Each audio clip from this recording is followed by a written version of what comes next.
చూడండి ఫ్రెండ్స్, కందిబ్యాళ్ళు ఒక 4 కేజీలు వేసినాము.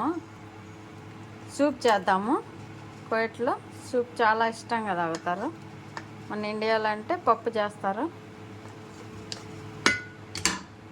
అది కేఎఫ్సి చికెన్ పీసులు ఉంటాయి రెడీమేడ్, టీ ఫ్రిడ్జ్లో. ఈ కాల వేయించుకోవాలా. చూడండి ఫ్రెండ్స్, ఆయిల్లో వేయించుదాము. ఇవి పీసులు డీ ఫ్రిడ్జ్లో ఉంటాయి. రెండు తెల్లగడ్డపాయలు, కొంచెము ఎర్రగడ్డ, పొటాటో 1, టమాటాలు 3, పసుపు, జీలకర్ర, ధనియాల పొడి, మ్యాగీ మసాలా, కొద్దిగా సాల్ట్.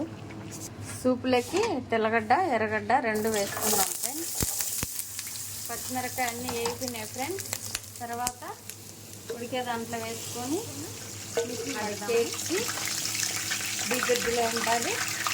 వేయించుకోవడమే చాలా టేస్టీగా ఉంటుంది. రెడీ అయిపోయినాయి ఫ్రెండ్స్. వేగిపోయినాయి, తీసేసుకున్నాము. సూప్ అంతా ఉడికిపోయింది ఫ్రెండ్స్. ఇప్పుడు మిషన్ పెట్టేది. పప్పు రుద్దకుండా కలాస్. చూడండి ఫ్రెండ్స్, అరబీలో అయిపోయింది అన్నమాట. అలా మాట్లాడతారు. అయిపోయింది, రెడీ అయిపోయింది. చూడండి, ఇలా తాగుతారు. నచ్చితే లైక్ కొట్టండి, షేర్ చేయండి, సబ్స్క్రైబ్ చేయండి. Bye friends.